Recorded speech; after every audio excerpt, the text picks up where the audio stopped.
saya merupakan kelompok dari penugasan praktik komputer kelas 2024F. Nah, untuk anggota yang lain bisa lihat di deskripsi di bawah. Nah, di sini saya menerapkan rumus kerja Excel untuk analisis strategis, yaitu kinerja perusahaan untuk optimasi SDM, pemasaran dan juga keuangan dari PT Maju Berkah dan juga Maju Mart. Nah, oke, baik, di sini kita akan masuk pada bidang SDM. Yang pertama yaitu kita mempunyai data mentah di sini. Data mentahnya yaitu dimulai dari ID karyawan, nama karyawan, departemen, jabatan, tanggal masuk, gaji pokok dan juga skor kinerja.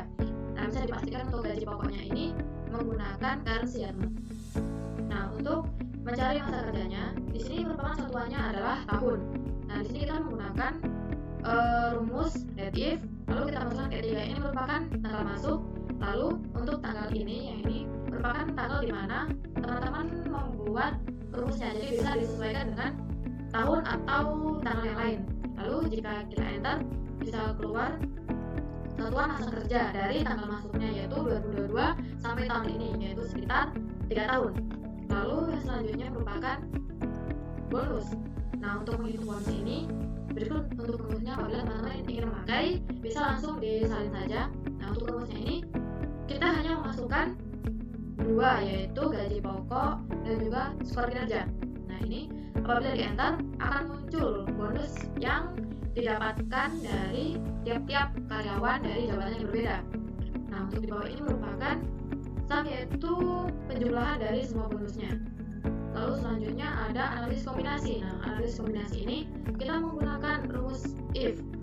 Nah, rumus ini apabila teman-teman ingin memakai, bisa langsung disalin saja. Nah, rumus if ini digunakan untuk mencari mana karyawan yang memiliki kinerja yang baik dan juga masa kerja yang cukup. Nah, ini bisa langsung dimasukkan di sini. Dan rumus if ini dipadukan dengan rumus n. Lalu keluarlah semua masa kerjanya dan juga mana yang perlu perkembangan, mana yang perlu untuk dikembangkan lagi masa kerjanya, dan juga ada yang masa kerjanya yang sudah cukup baik. Nah, selanjutnya kita itu dapat menghitung persentase kenaikan gaji tiap-tiap karyawan. Nah, ini untuk rumusnya ada di atas ini. Apabila teman-teman ingin memakai, bisa langsung disalin saja. Nah, untuk rumusnya ini kita dapat memasukkan skor kinerja juga dan juga masa kerja untuk menghitung persentasenya. Nah, untuk persentase ini, apabila skor kinerjanya sama dengan 5 dan juga masa kerjanya lebih dari 3 tahun, maka akan dapat kenaikan gaji sebesar 15%. Nah, lalu apabila skor kinerjanya sama dengan 4 dan atau 5 tahun dan juga masa kerjanya lebih dari 1 tahun, maka kenaikan gaji itu sebesar 10%. Lalu yang terakhir, bila skor kinerjanya hanya 3%, maka akan dapat kenaikan gaji hanya sebesar 5%. Nah, sudah tersedia ini di atas, dia memakai perpaduan rumus if, and, dan juga or. Lalu selanjutnya kita menghitung gaji baru untuk tiap karyawan dengan kita mengalikan gaji pokok lalu dikali 1 plus persentase kenaikan gaji ini dapat dijadikan desimal dulu atau bisa langsung otomatis seperti ini. Lalu akan otomatis muncul semua gaji baru dari tiap-tiap karyawan dengan jabatan yang berbeda-beda. Lalu selanjutnya kita menghitung total bonus untuk seluruh karyawan. Ini hanya tinggal menambahkan dengan formula sum dari seluruh bonus, maka akan muncul totalnya yaitu sebesar Rp141.550.000. Lalu untuk keseluruhan dari total bonus Departemen Pemasaran, Departemen SDM, Departemen Keuangan, dan juga Departemen Operasional, kita memakai rumus yang sama, yaitu dengan formula sum if. Tapi bedanya kita hanya mengganti formula yang sebelah sini sesuai dengan departemennya masing-masing. Nah, lalu akan muncul keseluruhan nilai dari tiap-tiap departemen yang berbeda. Oke, dan kita apabila muncul seperti ini, jika di enter kita bisa hapus saja karena kita tidak memerlukan semuanya, kita hanya memerlukan yang pertama saja. Lalu selanjutnya kita akan mencari karyawan mana dengan bonus paling tinggi, yaitu dengan rumus indeks kita dapat mencari mana karyawan dengan bonus tertinggi dengan memasukkan seluruh total bonus dan juga nama karyawannya. Apabila sudah dimasukkan, maka akan muncul namanya. Apabila seperti ini, bisa kita hapus saja yang bagian bawahnya. Di sini muncul bahwa karyawan dengan bonus tertinggi adalah Wulan dari Departemen Keuangan dan juga jabatannya adalah seorang manajer. Lalu yang terakhir, kita akan menentukan karyawan mana dengan kenaikan gaji yang paling tinggi. Nah, di sini sama kita memakai rumus indeks dan juga max. Nah, max ini artinya adalah maksimal, yaitu untuk mencari kenaikan yang tertinggi. Nah, di sini kita memasukkan nama karyawannya sama seperti yang tadi, yaitu lalu kita masukkan persentase kenaikan gajinya. Nah, apabila sudah, kita enter, maka akan muncul semuanya, yaitu adalah bulan. Kenapa sama? Karena bisa dilihat saja dari sini, yaitu karyawan dengan bonus tertinggi saja 2 bulan. Nah, secara otomatis karyawan dengan gaji tertinggi juga akan sama, yaitu adalah bulan, dengan posisinya yaitu adalah manajer. Oke, baik, yang selanjutnya kita akan masuk pada bidang keuangan. Nah, ini sesuai judulnya, yaitu analisis keuangan PT Maju Berkah. Nah, berikut untuk data mentahnya itu dimulai dari bulan, pendapatan, biaya sewa, biaya konsumsi, biaya transportasi, biaya kehadiran, bonus. Nah, ingat bonus ini harus dalam bentuk persen. Nah, untuk semuanya seperti sebelumnya kita itu adalah currency. Nah, untuk yang pertama kita itu dapat menghitung total pendapatan aktual dari perusahaan tersebut. Nah, sebenarnya mudah saja. Untuk pendapatan aktual ini hanya perlu menjumlahkan. Ini rumusnya. Kita hanya perlu menjumlahkan pendapatan tiap-tiap bulan dengan bonus. Nah, apabila sudah, kita tambahkan pada B3 ini dengan G3, maka akan muncul bahwa total pendapatan aktualnya yaitu sekitar 1 miliar. Nah, apabila kita share ke bawah, maka akan muncul seluruh pendapatan aktualnya dari bulan Januari sampai Desember. Nah, lalu selanjutnya kita dapat menghitung pengeluaran variabel. Nah, ini juga mudah, itu hanya dengan menjumlahkan. Nah, dari D3 sendiri itu adalah biaya konsumsi, lalu biaya transportasi, dan biaya kehadiran. Lalu jika kita sudah menjumlahkan semua, maka akan muncul hasilnya, yaitu total pengeluaran variabel pada bulan Januari itu adalah sekitar Rp72.823.452.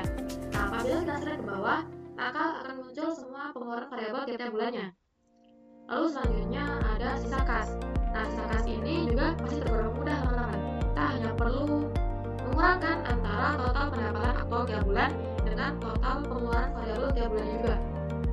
Apabila kita sudah menggunakan, maka akan ketemu hasilnya, yaitu sisa kas pada bulan Januari itu sekitar Rp927.176.548. Nah, jika kita slide ke bawah, maka akan muncul seluruh sisa kas.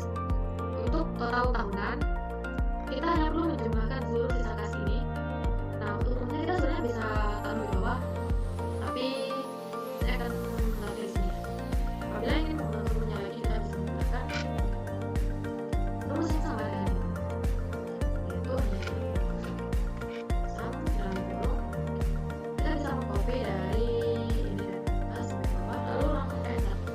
Nah, untuk hasilnya sama, yaitu sisa kasnya itu sekitar Rp134.184.585. Rata-rata bulanan sisa kas itu pakai rumus average karena merupakan rata-rata. Nah, kita bisa menggunakan rumus yang sama apabila teman-teman ingin menambahkannya di bawah tabel ini, tabel sisa kas. Rumusnya sama, yaitu dengan average dalam kurung, lalu copy semuanya di sini, lalu enter. Dia hasilnya sama, yaitu rata-rata sisa kas bulanannya itu sekitar Rp11.512.009.048. Lalu selanjutnya merupakan status kinerja. Nah, status kinerja ini dicari dengan menggunakan fungsi if dan juga and, dengan memasukkan biaya konsumsi dan juga sisa kas. Nah, bisa dilihat di sini. Ini apabila teman-teman ingin menggunakan rumusnya bisa, atau mungkin teman-teman ingin mengganti kurang lebihnya untuk status kinerja juga bisa. Lalu sudah ketemu untuk semua status kinerjanya itu adalah awasi sesuai dengan rumus yang tertera di atas ini. Lalu yang terakhir merupakan peringatan biaya tinggi. Nah, peringatan biaya tinggi ini untuk rumusnya kita menggunakan fungsi if dan juga or. Analisisnya adalah pantau dan juga oke. Untuk rumusnya ini kita masukkan F3, dimana apabila F3-nya lebih besar dari Rp4.451.151 dan juga apabila R3-nya lebih besar dari Rp7.651.151.000 berarti berarti status peringatan biayanya adalah pantau, bukan oke. Nah, jadi kita sudah masuk semua rumusnya. Kita bisa klik di sini. Dan apabila kita tarik ke bawah, akan muncul semua peringatan biaya tingginya, yaitu semuanya memiliki peringatan pantau. Oke, baik teman-teman, ini yang terakhir dan ini termasuk yang lumayan budaya, yaitu untuk kinerja pemasaran Micmart. Nah, di sini merupakan data mentahnya, ini sedikit daripada yang sebelumnya. Yang perlu kita hitung, kita mulai dari biaya revenue. Nah, biaya revenue ini kita hitung dengan mengalikan jumlah barang terjual dengan harga per unit. Lalu akan muncul total revenue-nya. Nah, apabila kita tarik ini ke bawah, maka akan muncul semua total revenue-nya dari semua region. Lalu selanjutnya merupakan total biaya produksi. Total biaya produksi ini, nah berikut ini rumusnya, yaitu dengan mengalikan total revenue dengan 1 min. Nah, untuk C12 ini merupakan tabel untuk data produk. Nah, ini ada kodenya. Untuk A1 itu marginnya 21%. Nah, lalu C12-nya kita letakkan di sini. Maka akan muncul total biaya produksi per tiap-tiap kode produknya, apakah dia makanan, elektronik, ataupun pakaian. Lalu selanjutnya kita menghitung laba kotornya. Laba kotor ini dihitung dengan mengurangkan dari total revenue ini untuk tiap-tiap regionnya ya. Mengurangi total revenue itu, lalu dikurangi total biaya produksi dan juga dikurangi lagi biaya iklan. Lalu akan muncul laba kotornya, yaitu sekitar Rp422.674. Nah, apabila kita tarik ke bawah, maka akan muncul semua laba kotornya ya di sini. Lalu selanjutnya merupakan mencari status bonus. Status bonus ini kita mulai menggunakan fungsi. Nah, fungsi di sini kita menggunakannya adalah fungsi if dan juga and. Nah, kita dapat yang pertama, kita dapat memasukkan D4. Nah, D4 sendiri merupakan produk jumlah terjual. Nah, apabila jumlah terjualnya lebih besar dari 151 dan juga total biaya produksinya lebih besar dari Rp2.151.151, maka statusnya adalah ya.